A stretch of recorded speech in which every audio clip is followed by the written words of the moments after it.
పద్దెంది పడిమెట్ల పైకెక్కి గుడికేగు భక్తులకు ఎదురొచ్చే బంగారు స్వామి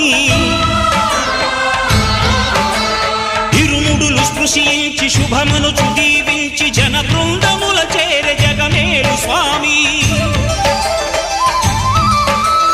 తన భక్తులనరిల్చు తప్పులకు తడబడి ఒక పక్క ఒరిగెన ఓంకారమూర్తి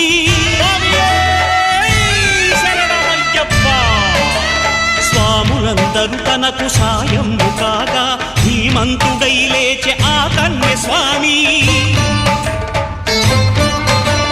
పట్టబంధము వీడి భక్తతతికై